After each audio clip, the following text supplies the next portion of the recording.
ओम। ओम शांति। अव्यक्त मुरली हम रिवाइज कर रहे हैं। आज है अव्यक्त मुरली 24,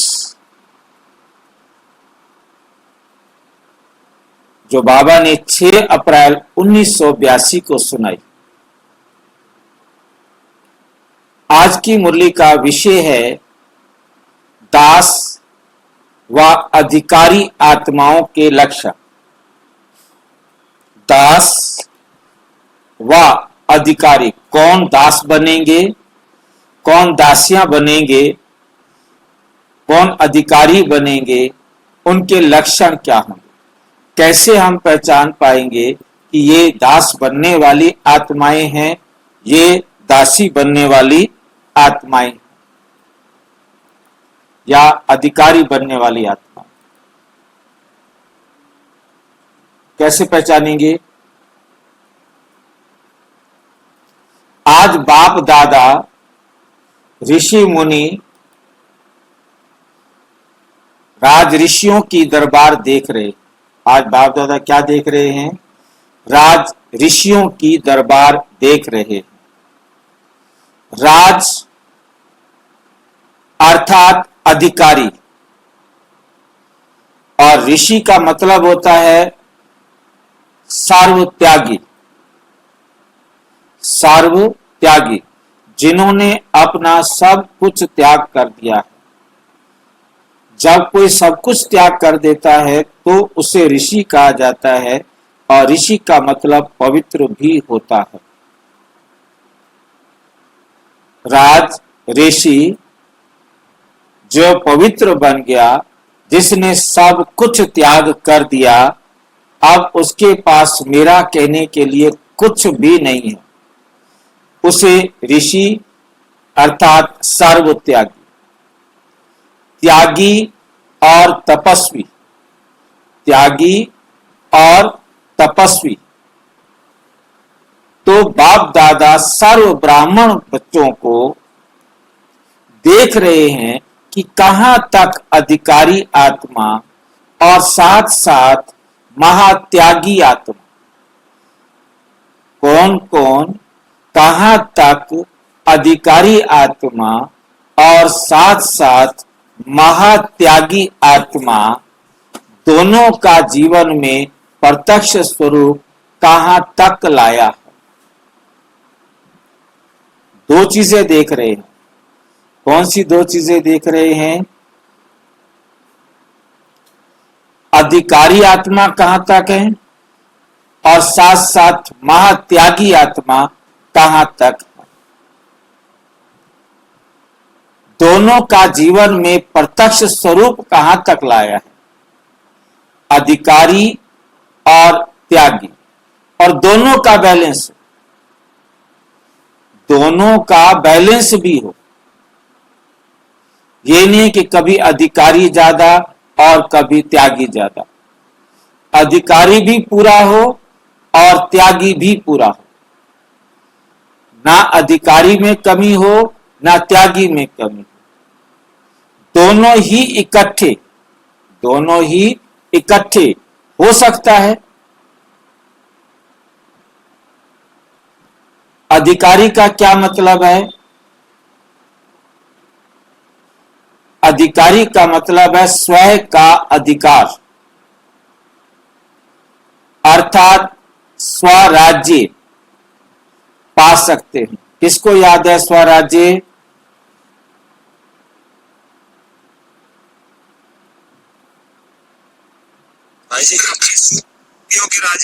अपनी सूक्ष्म शक्तियों के राजा, अपनी सूक्ष्म शक्तियों पर जो परमात्मा की डायरेक्शन पर तीनों चलते हों, मेरी डायरेक्शन पर नहीं। हम सूक्ष्म शक्तियों के राजा तो हमेशा हैं, परंतु हम उन्हें देह भान में चलाते आए। देह भान के अनुसार हमने उसको बनाया, परंतु अब हमें उसे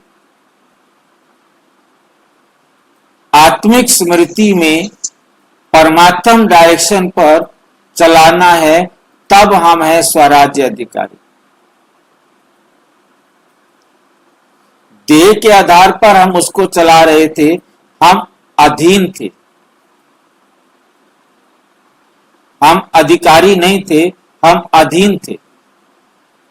क्योंकि हम आत्मा अपनी मर्जी से नहीं चल रहे थे, हमारी मर्जी परमात्मा की मर्जी है, परमात्मा का डायरेक्शन, हम आत्मा का डायरेक्शन, परमात्मा का डायरेक्शन, सो हम आत्मा का डायरेक्शन, रूहानी डायरेक्शन, ईश्वरीय डायरेक्शन, परम आत्मा का डायरेक्शन।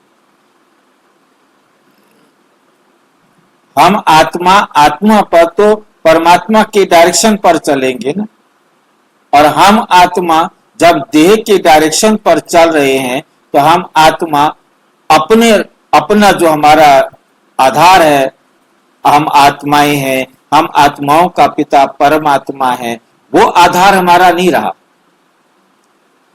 हम आत्मा ईश्वरीय संतान है, ना कि देह की किसी की संतान है। देह तो इस नाशवान दुनिया के तत्वों से बना हुआ है, हम इसके बनाने वाले हैं, हम इसके रचयिता हैं। हम रचयिता होकर हम अपनी रचना के अधीन हो गए। हम आत्मा रचयिता होकर हमने शरीर की रचना की और हम इस शरीर के अधीन हो गए, जबकि हम आत्मा तो परमात्मा के डायरेक्शन पर चलने वाले, परमात्मा की डायरेक्शन पर चलने वाले।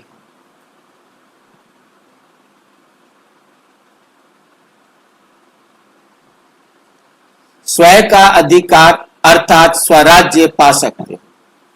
स्वयं का अधिकार अर्थात स्वराज्य पा सकते हो। त्याग किया तब स्वराज्य अधिकारी बने। त्याग किया तब हम स्वराज्य अधिकारी बने। क्योंकि किसका त्याग करना है? अपनी रचना का त्याग करना है। इस संसार की हर वस्तु का त्याग करना है।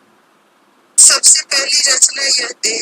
हाँ, अपनी रचना का त्याग करना है, देह का त्याग करना है, देह के संबंधियों का त्याग करना है, इसके प्रयोग में आने वाली हर वस्तु का त्याग करना है, जो कुछ इन आंखों से दिखाई देती है उनका त्याग करना।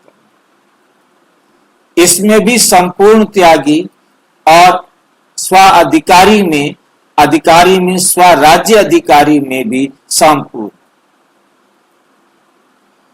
मन बुद्धि संस्कार भी संपूर्ण रूप से बाबा की श्रीमत पर चलते हों और इनका भी हमने कंप्लीट त्याग किया हो, संपूर्ण त्याग किया हो, तब हम राजा बने।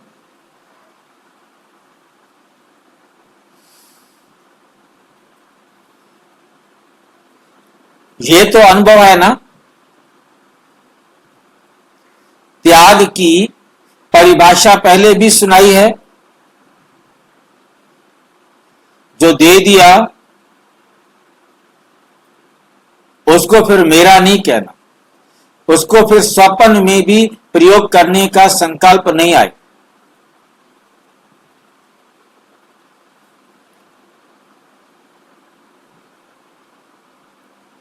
त्याग का पहला कदम है देह भान का त्याग। त्याग का पहला कदम क्या है? देह भान का त्याग। देह भान में क्या आता है? मेरा शरीर, ये स्त्री है, ये पुरुष है, ये देह भान है। मैं आत्मा समझकर इस भान को महसूस कर रहा हूं कि मैं जिस रथ का आधार ले रहा हूं, ये रथ का, ये स्त्री का रथ है या पुरुष का रथ है, ये भी भान नहीं आए। मैं आत्मा शरीर में हूं, परंतु मैं स्त्री हूं, मैं पुरुष हूं, ये भान भी नहीं है। मतलब अभिमान में तो हमारी नजर खराब हो जाती है, परंतु भान में महसूसता ही नहीं।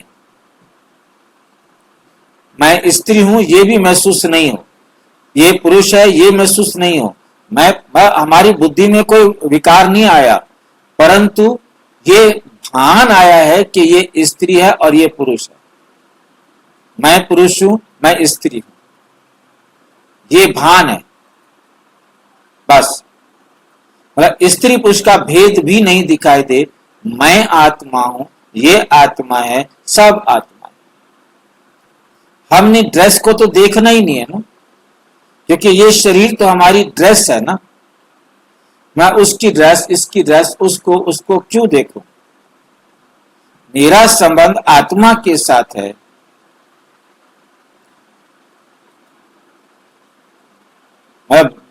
बुद्धि में किसी भी प्रकार का देह का आकर्षण नहीं है, विकर्षण भी नहीं है, परंतु देह के एहसासता है, महसूसता है, वो भी नहीं है। जब देह, हाँ जी बोले। अभ्यास की जरूरत है, हाँ जी, अभी भी अभ्यास की जरूरत है हमें।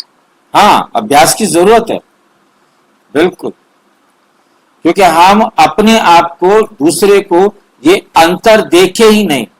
हम जैसे, हम छोटे से एग्जाम्पल को अपने पास रख सकते हैं कि जैसे आपकी गाड़ी हो सकती है स्कोडा हो, उनकी गाड़ी कोई और हो, किसी की सुजुकी हो, किसी की आल्टो हो, तो किसी की कोई हो, अलग अलग दुनिया, हर एक की अपनी अपनी गाड़ी है, तो है नहीं? कोई मोटी है, पतली है, लंबी है, चौड़ी है, कौन सी कंपनी की है, किसी भी आधार से। अब वो सारे आप आते हो, हम आपकी गाड़ियों को देखें या आपको देखें, रिश्ता हमारा गाड़ियों के साथ है या आपके साथ है? आप कौन सी गाड़ी से आए हो? अभी कहीं पता नहीं जाना था, कहते नहीं इस गाड़ी में चलते, इस गाड़ी में चलते। क्या होगा? बड़ी गाड़ी में चलेंगे तो क्या हो जाएगा? गाड़ी हमने कहीं भी प्रोग्राम में जाना है, उसके जो पार्किंग है वहां खड़ी हो जाएगी, तो वहां तो हमने पैदल जाना है। वो क्या देखेंगे कि कौन सी गाड़ी पर आए हैं, दिखाई देगा उनको। फिर उन्होंने हमें देखना है या हमारी गाड़ी को देखना है? हम उन्हें गाड़ी दिखाने के लिए जा रहे हैं या हम जा रहे हैं? तो हमने ना तो आने वाला किस गाड़ी पर आया है हमारा कोई मतलब नहीं, हमने तो मीटिंग करनी है। हमने मीटिंग करनी है ना, हमारी गाड़ियों ने तो मीटिंग नहीं करनी ना। तो ये शरीर भी हमारी गाड़ी है, हमने इन गाड़ियों को नहीं देखना, हमने इन गाड़ियों को चलाने वाली ड्राइवर आत्माओं से मिलना है, ड्राइवर आत्माओं से बात करना।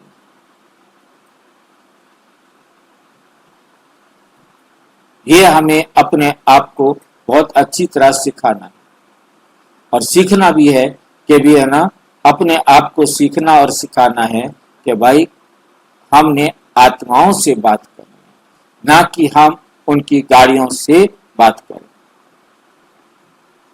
गाड़ियों को देखें। देह भान का त्याग, जब देह भान का त्याग हो जाता है तो दूसरा देह के सर्व संबंध का त्याग। दूसरा, मेरे देह के जितने भी सारे रिश्तेदार हैं, सारे संबंध खत्म। अब कोई मेरी माँ नहीं, बाप नहीं, भाई नहीं, पति नहीं, पत्नी नहीं, बेटा नहीं, बेटी नहीं, पड़ोसी नहीं, अड़ोसी नहीं, सब आत्मा। देह के सर्व संबंध का त्याग।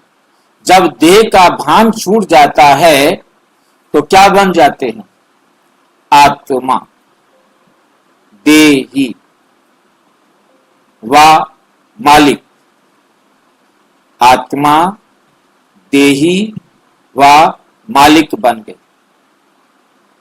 दास और अधिकारी, दास और अधिकारी दोनों साथ साथ नहीं हो सकते। दास भी हो और अधिकारी भी हो, ये दोनों एक साथ नहीं हो सकते। कौन समझाएगा क्यों नहीं हो सकते? कौन ये बात समझा सकता है कि दास और अधिकारी एक साथ नहीं हो सकते? जब हम स्वभाव से अधिकारी होंगे, अपने कर्म मित्रों के मालिक होंगे, तो दास कैसे बनेंगे जाकर?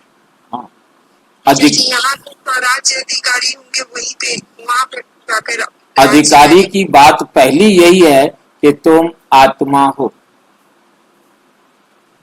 अधिकारी की पहली बात यही है कि तुम आत्मा हो, और मैं आत्मा अपने आप को स्वीकार नहीं कर रहा हूं। मैं इस देह के आकर्षण में हूं, देह का दास बना हुआ हूं, देह का कहने माना मानने वाला बना हुआ हूं, तो मैं अधिकारी नहीं हो सकता।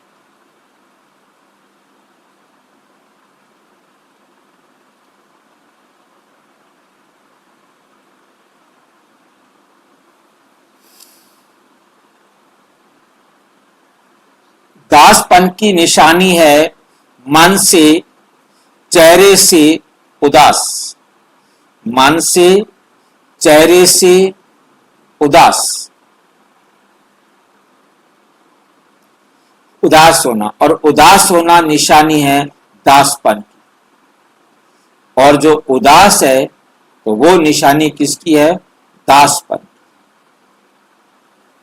उदास का मतलब यह है कि वो दास है, उसको दासपने ने, गुलामी ने उसको उदास कर दिया।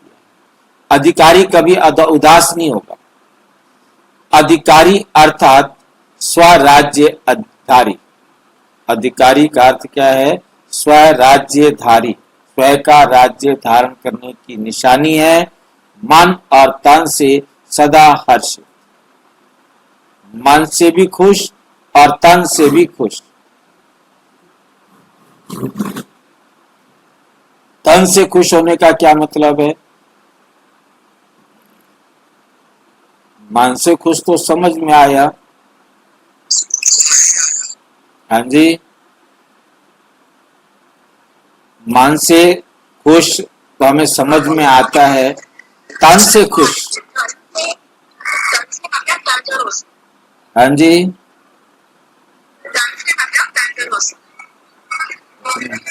आवाज। तन से मतलब शरीर को सुख मिलना। हाँ, शरीर संतुलित हो, क्या बोलते हैं? स्वस्थ है। शरीर स्वस्थ है, शरीर निरोगी है। शरीर निरोगी होगा तब संतुष्टता होगी ना। शरीर यदि बीमार है, शरीर को कोई रोग लगा हुआ है, तो नेचुरल है कि वो दुखी होगा, चाहे वो दर्द के रूप में हो, चाहे संदेश पूरा ना पहुंचा रहा हो। मतलब कोई ना कोई शरीर का रोग होने का मतलब है कि शरीर जो है हर्षित नहीं है। तन से सदा हर्षित, तन दुरुस्त और मन भी दुरुस्त। दास सदा अपसेट होगा। दास सदा क्या होते हैं? अपसेट होते। दास सदा अपसेट होगा। राज्य अधिकारी सदा सिंहासन पर सेट होगा।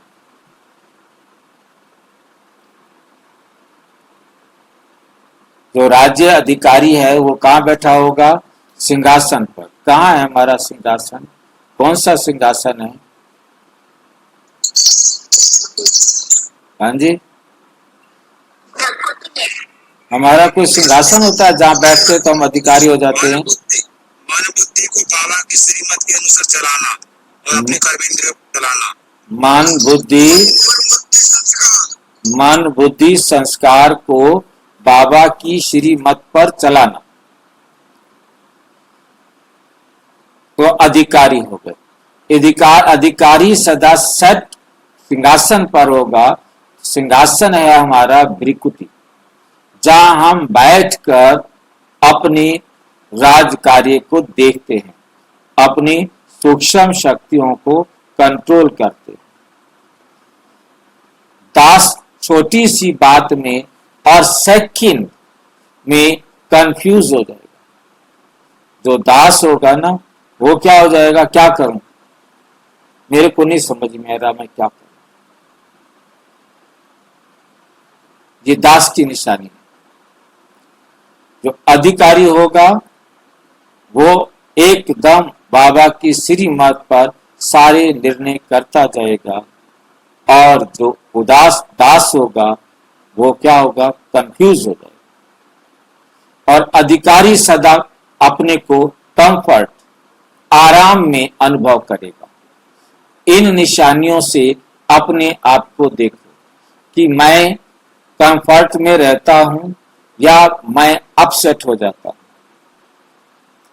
यदि मैं अपसेट हो रहा हूं तो मैं अभी दास कैटेगरी में हूं, और यदि मैं हर वक्त कंफर्ट रहता हूं, आराम में रहता हूं, तो मैं अधिकारी कैटेगरी में हूं। अपने आप को देखो, मैं कौन, दास व अधिकारी। कोई भी परिस्थिति, कोई भी व्यक्ति, कोई भी वैभव, वायुमंडल शान से परे अर्थात ज्ञान से परेशान तो नहीं कर देते हैं। शान से परे अर्थात ज्ञान से परे परेशान तो नहीं कर देते हैं। तो दास अर्थात परेशान, दास अर्थात परेशान। और परेशान, परेशान किसको कहते हैं?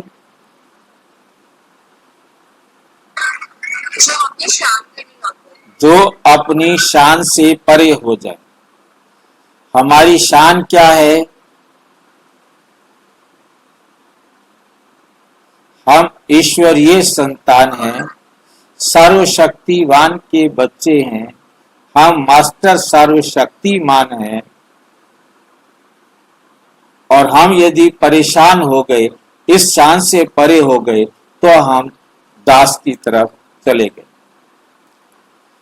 अधिकारी अर्थात सदा मास्टर सर्वशक्तिमान, विघ्न विनाशक। कोई प्रॉब्लम मेरे जीवन में आ नहीं सकती।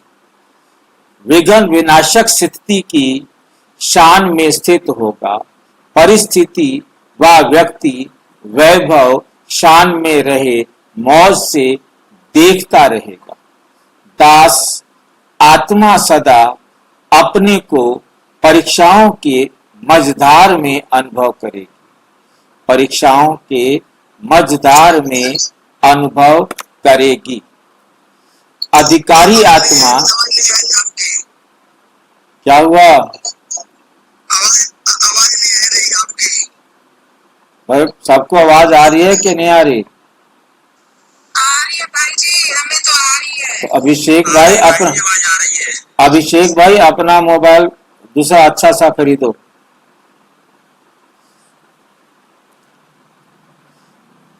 अधिकारी आत्मा मांझी बन नैया को मजे से परीक्षाओं की लहरों से खेलते खेलते पार करेगी। अधिकारी आत्मा मांझी बन, मांझी जानते हैं ना, नैया चलाने वाला। मांझी बन नैया को मजे से परीक्षाएं किसे बोलते हैं? कैसी भी समस्याएं आए, कैसी भी रुकावटें आए, कितनी भी तेज लहरें आए, उन लहरों से खेलते खेलते पार करेंगे। दुखी नहीं होंगे, घबराएंगे नहीं, हाय अब तो मर जाएंगे, नहीं। लहरों से खेलते खेलते पार करेंगे। लहरों से खेलते खेलते पार करेगी। बाप दादा दास आत्माओं की कर्म लीला देख रहम के साथ साथ मुस्कुराते हैं। साकार में भी एक हंसी की कहानी सुनाते थे, दास आत्माएं क्या करत भई। कहानी याद है? सुनाया था कि चूहा आता, चूहे को निकालते तो बिल्ली आ जाती, बिल्ली को निकालते तो कुत्ता आ जाता, एक निकालते तो दूसरा आता, दूसरे को निकालते तो तीसरा आ जाता। इसी क्रम लीला में बिजी रहते हैं, क्योंकि दास है ना, दास आत्मा है ना। तो कभी आंख रूपी चूहा धोखा दे देता, कभी कान रूपी बिल्ली धोखा दे देती है, कभी और संस्कार। समझ में आया?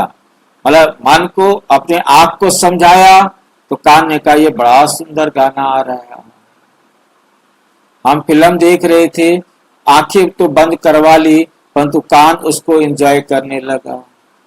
कान को बंद किया तो कोई और आ गया, मतलब किसी और कहीं और से समस्या आ गई, खाने की चीज चाहिए थी तो आंख और कान तो हमने बंद कर दिए। मुंह कहेगा मेरे लिए आज व्यंजन नहीं बनाए, मेरे को तो वो व्यंजन चाहिए, वो खाने की इच्छा है। मतलब एक इच्छा को, एक को समझाएंगे दूसरा आ जाएगा, दूसरे को समझाएंगे तीसरा आ जाएगा।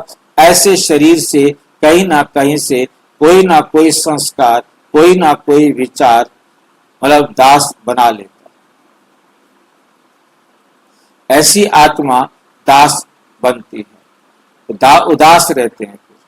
इसलिए बाप दादा को रहम भी आता है और मुस्कुराते भी। तख्त छोड़ते क्यों हो? आप भ्रिकुटी तख्त से नीचे आते क्यों हो? ऑटोमेटिक खिसक जाते हो, ऑटोमेटिक खिसक जाते हो क्या? याद के चुंबक से अपने को सेट कर दो तो खिसकेंगे नहीं। फिर क्या करते हैं? बाप दादा के आगे अर्जियों के लंबे चौड़े फाइल रखते। बाप दादा के आगे अर्जियों के लंबे चौड़े फाइल रखते हैं। कोई अर्जी डालते कि 1 मास से परेशान हूं, कोई कहते मैं 3 मास से नीचे ऊपर हो रहा हूं, कोई कहते 6 मास से सोच रहा था लेकिन ऐसे ही था। इतनी अर्जियां मिलकर फाइल हो जाती। लेकिन ये भी सोच लो, जितनी बड़ी फाइल, जितनी बड़ी जिसकी फाइल होगी उतना फाइन देना पड़ेगा। अभी भी नाम कटवा सकते हो।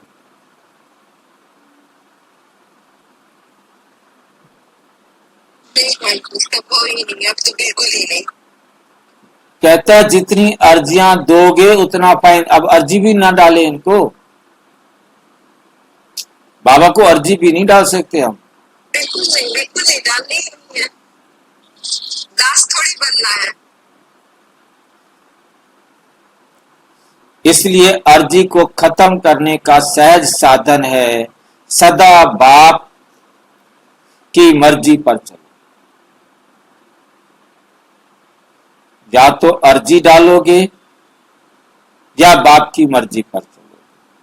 सदा बाप की मर्जी पर चलोगे तो अधिकारी, सदा अर्जी डालते रहोगे तो दास। और मिक्स करोगे तो बीच में आ जाओगे। कभी अर्जी डाल दी, कभी मर्जी कर दी, कभी अर्जी डाल दी तो कभी मर्जी कर ली। तो कितनी ज्यादा अर्जियां होंगी, कितनी कम मर्जियां होंगी, उतना आगे आ जाएंगे। जितनी ज्यादा अर्जियां होंगी, मर्जी बिल्कुल कम होगी, उतना लेट।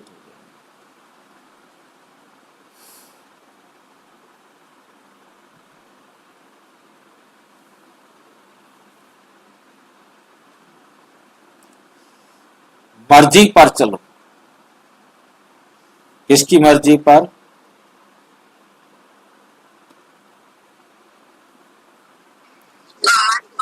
बाप।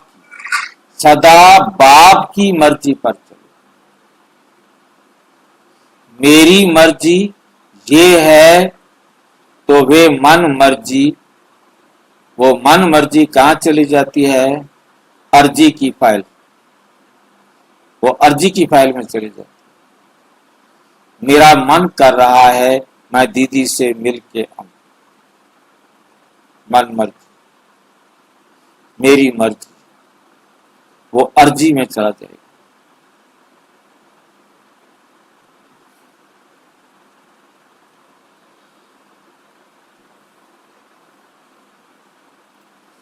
वे मन मर्जी अर्जी की फाइल बना देती है, जो बाप की मर्जी वो मेरी मर्जी। बाप की मर्जी क्या है? हर एक आत्मा सदा शुभ चिंतन करने वाली, सर्व के प्रति सदा शुभ चिंतन में रहने वाली, स्व कल्याणी और विश्व कल्याणी बने। इस मर्जी के साथ स्मृति भी रखते हुए बिना मेहनत के चलते चलो। जैसे कहा जाता है, आंख बंद करके चलते चलो। सोचो ही मत, आंख बंद कर लो, जो कह दिया वो आंख बंद करके कर दो।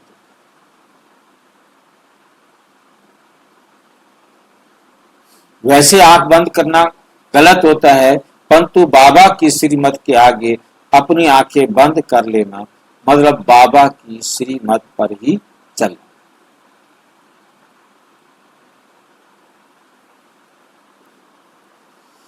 ऐसा तो नहीं, वैसा तो नहीं होगा, ये आंख नहीं खोलो, ये आंखें, ऐसा तो नहीं, वैसा तो नहीं होगा, ये आंख नहीं खोलो, ऐसे वैसे की आंख मत खोलो।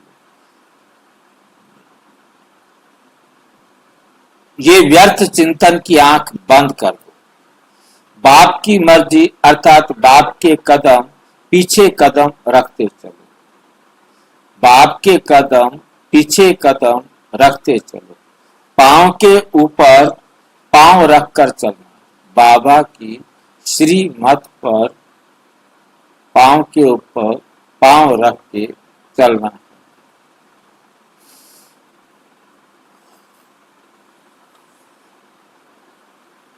मुश्किल होता है क्या? बाबा के पांव पर पांव रखकर चलना मुश्किल होता है क्या? वह सहज होता है। तो ऐसे सदा फॉलो फादर करो, फॉलो सिस्टर ब्रदर नहीं। ये नया कदम नहीं उठाना कि चलो एक कदम सिस्टर के ऊपर चल देते हैं, एक कदम ब्रदर के ऊपर चल देते हैं। मेरे से बड़े हैं ना वो।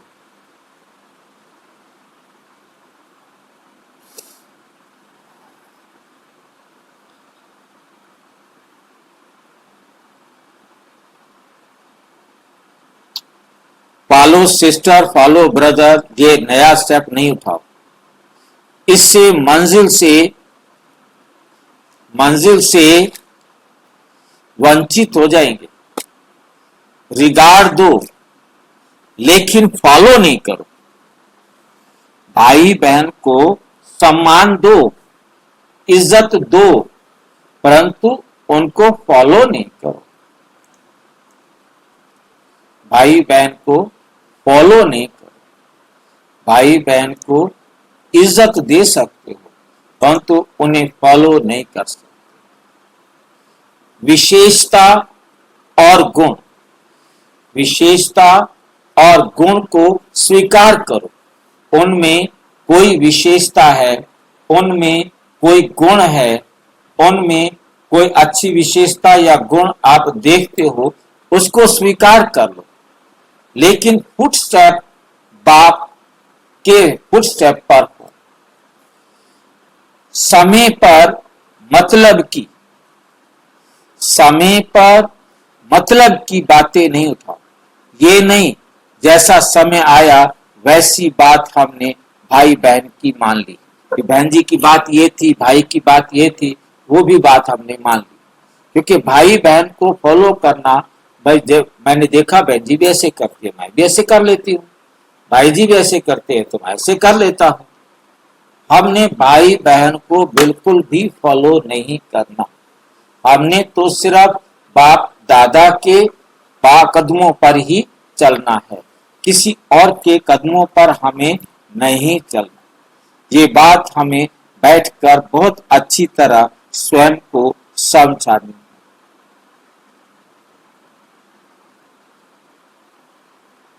मतलब की बात, कोई मेरी भी कोई ऐसी बात आ गई है और वैसा भाई बहन करते हैं, मैं भी कर लूं, चलो भाई बहन भी कर लेते हैं, ऐसी समस्या आ जाती है तो भाई बहन ऐसे अपना टाइम को इस टाइम पर ऐसे करते हैं, तो मैं भी नहीं, बाबा कैसे करता है मुझे वैसे करना, भाई बहन कैसे करते हैं नहीं देखना मैंने।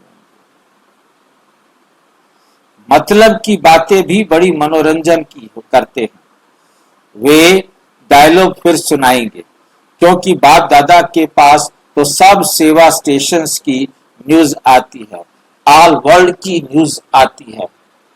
न्यूज सुनता है, दिल की बातें नहीं सुनता। न्यूज का कौन से चैनल पर सुनते होंगे? ऑल इंडिया पर, विविध भारती पर, बीबीसी पर, कहां सुनते होंगे? कौन भेजता होगा बाबा के पास न्यूज?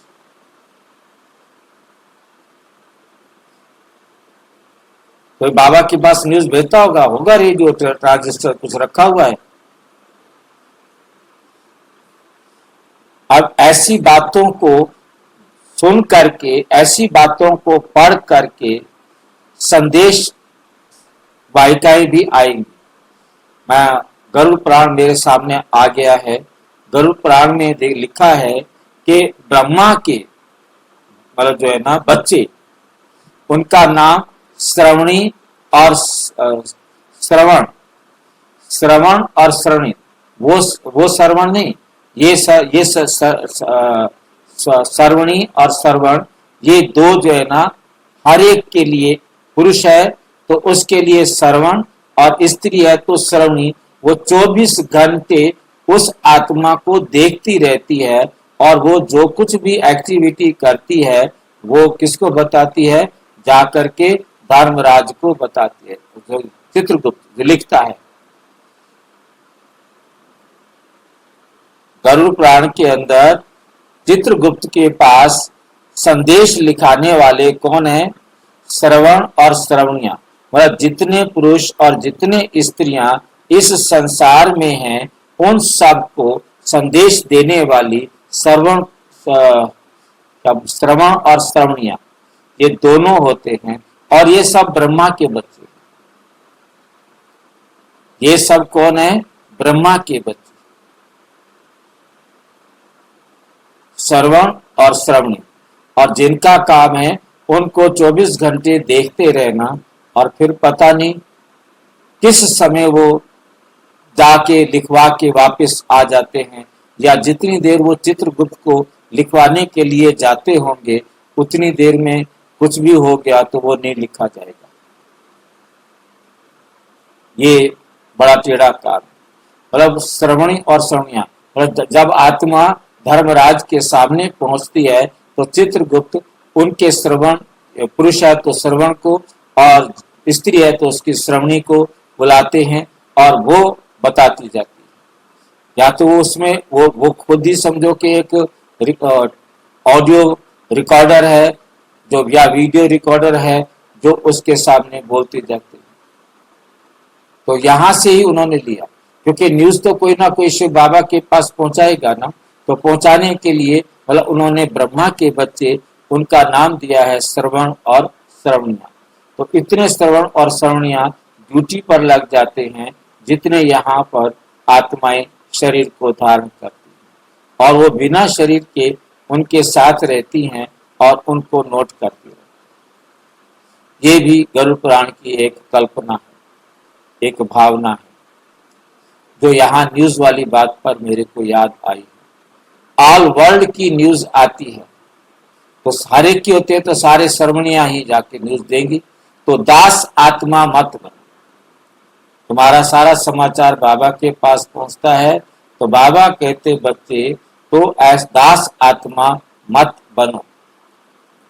ये है बहुत छोटी सी कर्म इंद्रिया, आंख कान कितने छोटे हैं, लेकिन ये जाल बहुत बड़ा है, ये जाल बहुत बड़ा है,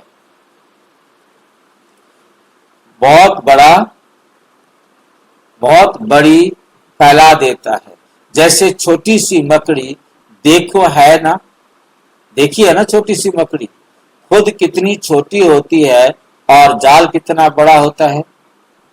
मकड़ी का जाल किसी ने देखा है कितना बड़ा होता है? और उसमें आराम से रहती है, कोई उस पर। हाँ जी,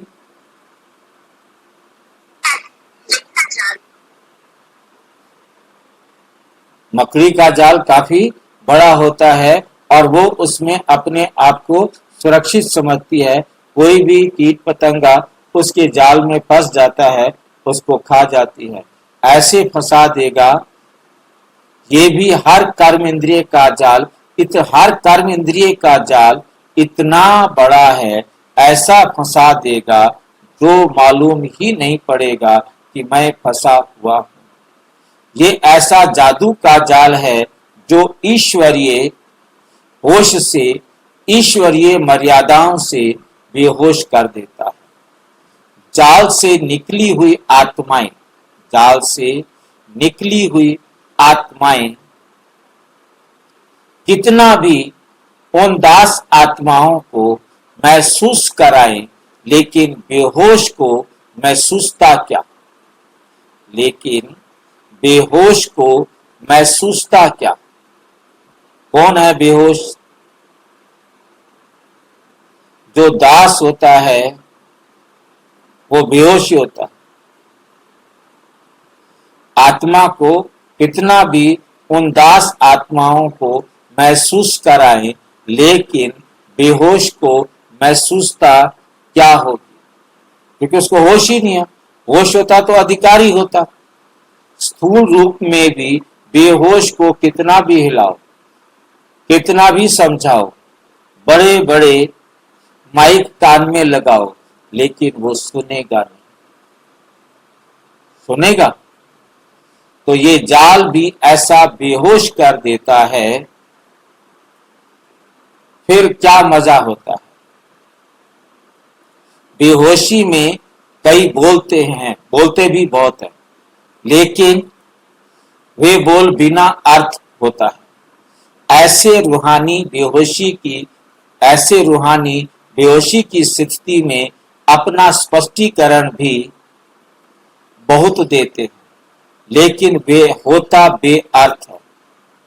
2 मास की, 6 मास की पुरानी बात, यहाँ की बात, वहां की बात बोलते रहेंगे। ऐसे है ये रूहानी बेहोशी, ऐसी है रूहानी बेहोशी। बातें तो छोटी सी होती हैं, लेकिन बेहोशी की जाल बहुत बड़ी है। इससे निकलने में भी टाइम बहुत लग जाता है, क्योंकि जाल की एक एक तार को काटने का प्रयत्न करते हैं। जाल कभी देखी है? आप लोगों के प्रदर्शनी के चित्रों में भी जाल खत्म कर लो। प्रदर्शनी के चित्रों में भी जाल है। आप लोगों के प्रदर्शनी के चित्रों में भी हैं। जाल कभी देखी है? आप लोगों के प्रदर्शनी के चित्र में, हमारे प्रदर्शनी के चित्र में मैंने भी जाल देखा है। कहाँ जाल बना हुआ है? जाल खत्म कर लो। मकड़ी भी अपने जाल को पूरा स्वयं ही खा लेती है। ऐसे विस्तार में ना जाकर विस्तार को बिंदी लगाए, बिंदी में समा दो, बिंदी बन जाओ, बिंदी लगा दो, बिंदी में समा जाओ, तो सारा विस्तार, सारी जाल सेकंड में समा जाएगी और समय बच जाएगा, मेहनत से छूट जाएंगे। बिंदी में लवलीन हो जाएंगे। तो सोचा, जाल में बेहोश होने की स्थिति अच्छी, व बिंदी में लवलीन होना अच्छा। पूछ रहे हैं बाबा, कौन सा अच्छा? जाल में फंस जाना अच्छा या बिंदी में लवलीन होना, बिंदी बाप में के लव में लीन होना अच्छा? तो बाप की मर्जी क्या हुई? बाप की मर्जी क्या हुई? लवलीन हो जाओ, लवलीन हो जाओ। जबकि झाड़ को अभी परिवर्तन होना, जबकि झाड़ को क्या होना है? अभी परिवर्तन होना ही है। झाड़ के तो बदलने का समय आ गया है। तो झाड़ के अंत में क्या रह जाता है? आदि भी बीज, अंत भी बीज, आदि भी बीज, अंत भी बीज ही रह जाता।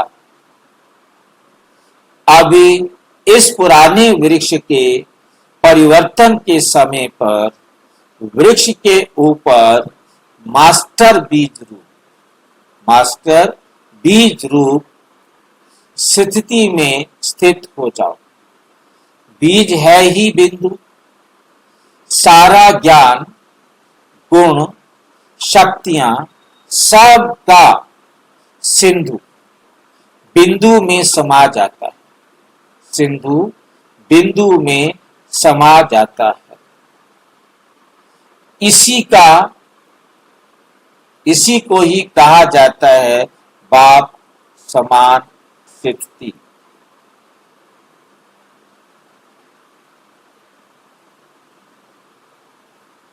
अभी इस वृक्ष, फिर से देख रहा हूं इसको मैं जरा, अभी इस पुराने वृक्ष के परिवर्तन के समय पर वृक्ष के ऊपर मास्टर बीज रूप स्थिति में स्थित हो जाओ। अपने आप को क्या बना दो कि मैं मास्टर बीज रूप हूं। बीज का मतलब है बिंदु। सारा ज्ञान जितना आपने आज तक सुना, अब तक सुना, सारा किस में चला जाता है? उस बिंदु में या इतने बड़े शरीर में? बिंदु में। सारा ज्ञान बिंदु में चला। सातों गुण आठों शक्तियां किसमें चली गई? बिंदु। बताओ, इतना सारा, और वो इतना छोटा बिंदु जिसको हम देख नहीं सकते। सारा ज्ञान, गुण, शक्तियां सबका सिंधु, सबका सिंधु, गुणों का भी सागर, ज्ञान का भी सागर, प्रेम का भी सागर, शक्ति का भी सागर, शांति का भी सागर, सारा सिंधु बिंदु में समा जाता है। जब वो आपके सारे गुण, जो आपने इतने सारे सागर की तरह गुण, शक्तियां, ज्ञान, प्रेम, आनंद, सारा जो कुछ भी है, वो सारा का सारा जब आप बिंदु में समा जाता है, इसी को कहा जाता है बाप समान स्थिति।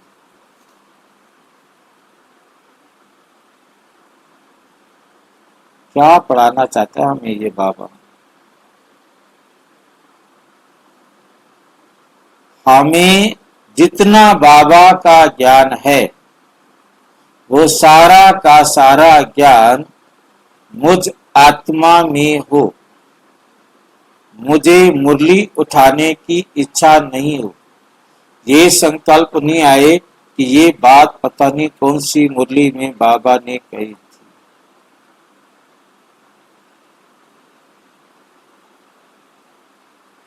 सारा ज्ञान जो बाबा के पास है, वो सारा ज्ञान हम आत्मा बिंदु में समा जाए।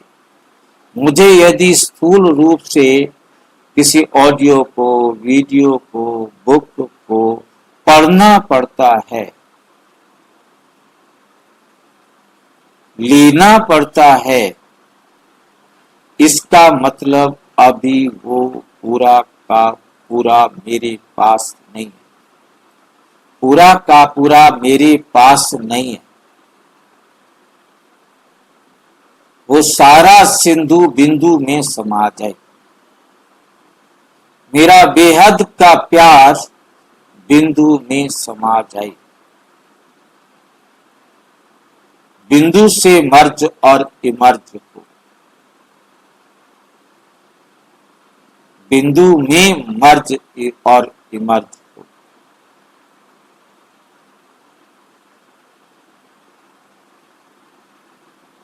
इसी को ही कहा जाता है बाप समान स्थिति। बाप सिंधु होते भी बिंदु है।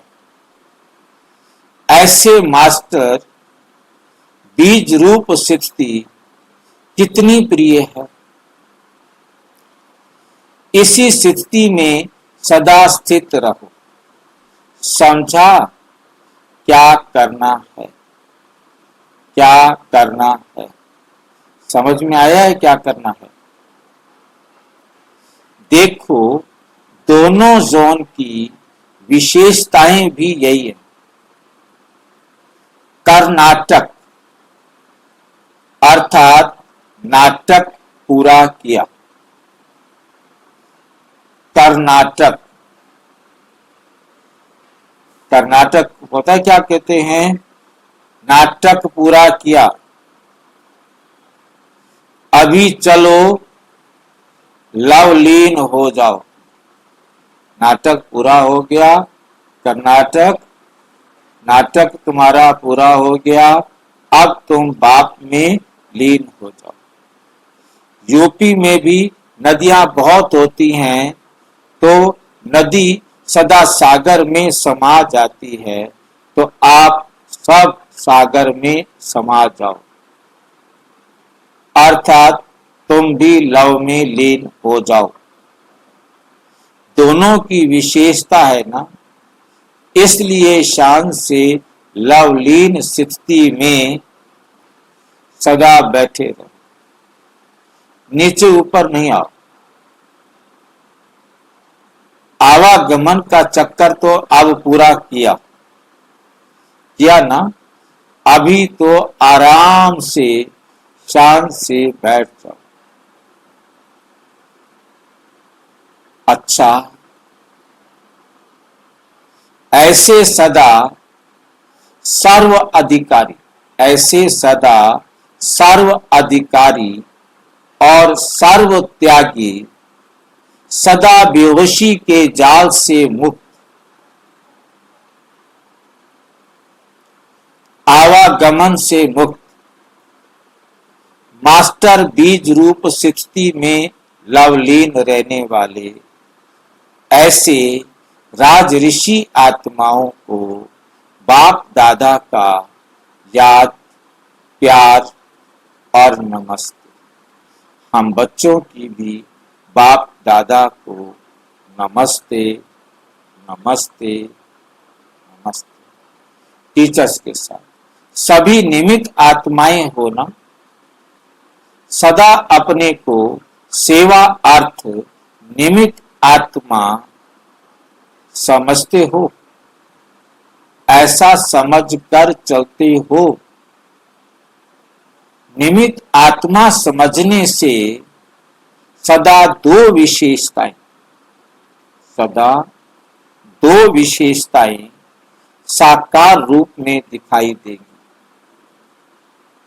सदा नम्रता द्वारा निर्माण करते रहेंगे, सदा नम्रता द्वारा निर्माण करते रहेंगे।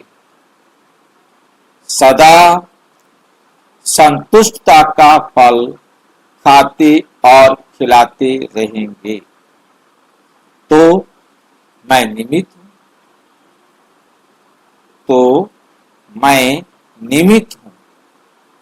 इससे न्यारा और बाप का प्यारा अनुभव करेंगे।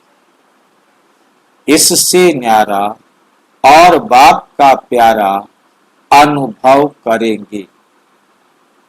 मैंने किया, ये भी कभी वर्णन नहीं करें। बताओ, हम कुछ करें किसी को बतावे भी नहीं क्या? कहते हैं खुशी बांटनी चाहिए। अब मुझे खुशी हुई है, मैं सबको बांटूं कि नहीं बांटूं?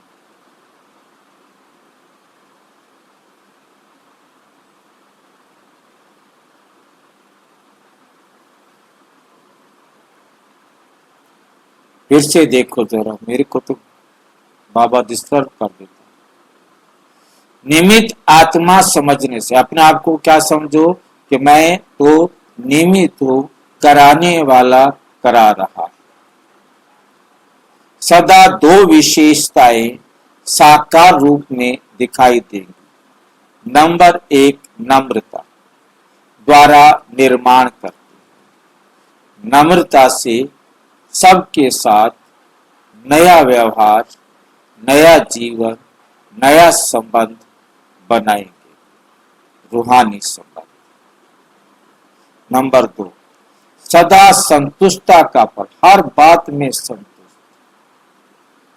सफलता मिल जाए तो संतुष्ट, सफलता ना मिले तो भी संतुष्ट, नुकसान हो जाए तो भी संतुष्ट, फायदा हो जाए तो भी संतुष्ट, कोई प्रशंसा करे तो भी संतुष्ट, कोई निंदा करे तो भी संतुष्ट।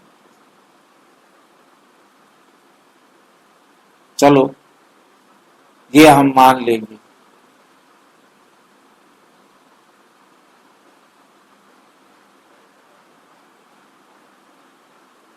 परंतु हम संतुष्ट हुए हैं, हमें खुशी मिली है, और कहा है कि संतुष्टता का फल खाते भी रहो और खिलाते भी रहो। हम खुद संतुष्ट हुए हैं, औरों को भी संतुष्ट करते रहो, खुद भी संतुष्ट होते रहो। तो मैं निमित्त हूं, इससे न्यारा और बाप का प्यारा अनुभव करें। जब ऐसा करेंगे तो आप इस दुनिया से न्यारे और बाप के प्यारे अनुभव करेंगे। मैंने किया, ये भी कभी वर्णन नहीं करेंगे। जो कुछ भी हुआ वो बाबा ने किया, खत्म।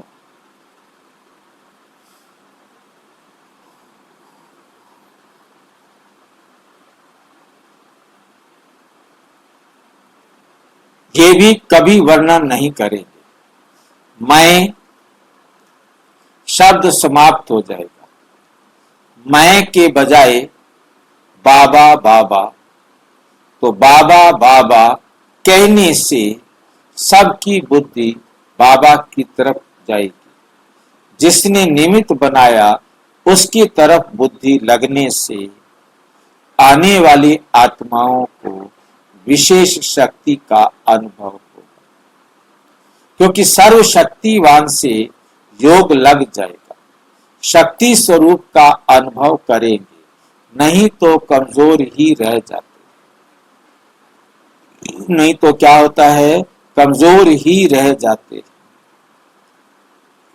तो निमित्त समझकर चलना, यही सेवाधारी की विशेषता है। देखो, सबसे बड़ा सेवाधारी बाप है, लेकिन उनकी विशेषता ही ये है जो अपने को निमित्त समझा, मालिक होते हुए भी निमित्त समझा। निमित्त समझने के कारण सबका प्रिय हो गया। तो निमित्त हूं, न्यारी हूं, प्यारी हूं, यही सदा स्मृति में रखकर चलो।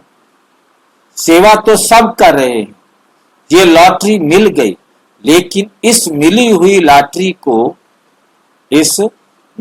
लॉटरी को सदा आगे बढ़ाना या वहां तक रखना, ये आपके हाथ में है। बाप ने तो दे दी, बढ़ाना आपका काम। भाग्य सबको एक जैसा बांटा, लेकिन कोई संभालता और बढ़ाता है, कोई नहीं। इसी से नंबर बन गए तो सदा स्वयं को आगे बढ़ाते और औरों को भी आगे बढ़ाते चलो। औरों को आगे बढ़ाना ही बढ़ाना। जैसे बाप को देखो, बाप ने मां के आगे बढ़ाया। बाप ने क्या किया? मां के आगे बढ़ाया, फिर भी मां को आगे बढ़ाया। ब्रह्मा बाबा ने मम्मा को आगे रखा और फिर भी नंबर 1 नारायण खुद बना। वे सेकंड नंबर लक्ष्मी बनी। बढ़ाने से बड़ा, बढ़ाना माना पीछे होना नहीं, बढ़ाना माना बढ़ना, बढ़ाना माना बढ़ना।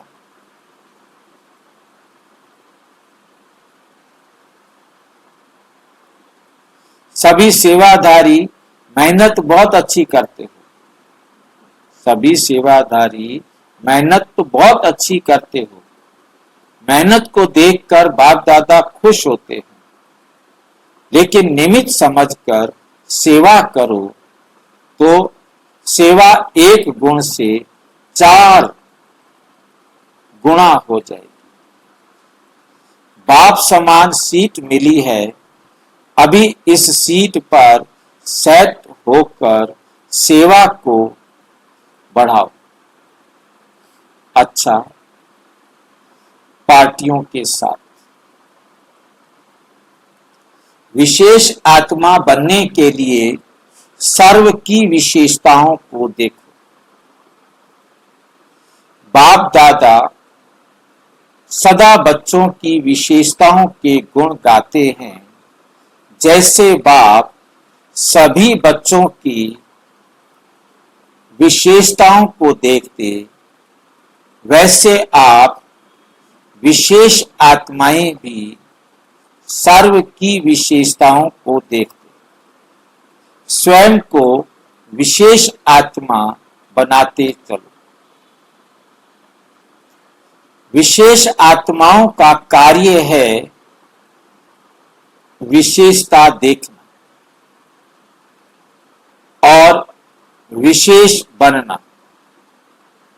कभी भी किसी आत्मा के संपर्क में आते हो तो उसकी विशेषता पर ही नजर जानी चाहिए। जैसे मधुमक्खी की नजर फूलों पर रहती, ऐसी आपकी नजर सर्व की विशेषताओं पर हो। हर ब्राह्मण आत्मा को सदा यही गुण गाते रहो, वह श्रेष्ठ आत्मा वह। अगर दूसरे की कमजोरी देखेंगे तो स्वयं भी कमजोर बन जाएंगे। तो आपकी नजर किसी की कमजोरी रूपी कंकण पर नहीं जानी चाहिए। आप होली हंस सदा गुण रूपी मोती चुगते हो। आप होली हंस सदा गुण रूपी मोती चुगते हो, चुगते रहो। नंबर 2, समय और स्वयं के महत्व को स्मृति में रखो कि समय का भी महत्व है और स्वयं के भी महत्व को याद रखो कि मेरा क्या महत्व है। स्मृति में रखो तो महान बन जाएंगे। समय और स्वयं के महत्व को स्मृति में रखो तो महान बन जाएंगे। संगम युग का एक एक सेकंड सारे कल्प की प्रारब्ध बनाने का आधार है। सारे कल्प की प्रारब्ध बनाने का आधार है। ऐसे समय के महत्व को जानते हुए हर कदम उठाते हो। जैसे समय महान है, वैसे आप भी महान हो, क्योंकि बाप दादा द्वारा हर बच्चे को महान आत्मा बनने का वर्षा मिला, तो स्वयं के महत्व को भी जानकर हर संकल्प, हर बोल और हर कर्म महान करो। सदा इसी स्मृति में रहो कि हम महान बाप के बच्चे महान हैं। इससे ही जितना श्रेष्ठ भाग्य बनाने चाहो बना सकते हो।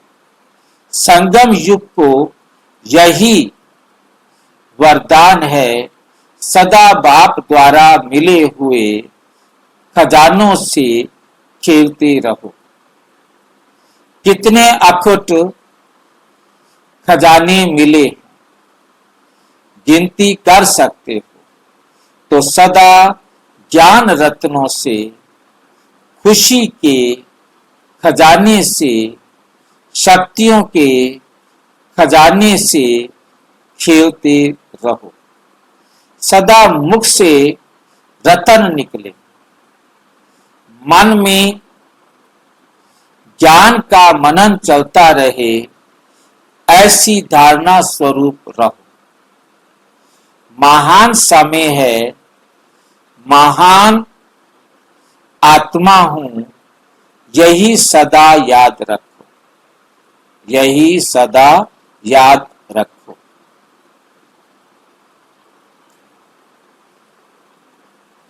अच्छा, ओम शांति। और विस्तार से जानने के लिए प्रजापिता ब्रह्मा कुमारी ईश्वरीय विश्वविद्यालय के किसी भी सेवा केंद्र पर संपर्क करें। और यदि कोई प्रश्न है तो 9213106986 पर केवल टेलीग्राम करें। 9650692270 पर केवल व्हाट्सएप करें, फोन नहीं। ओम शांति।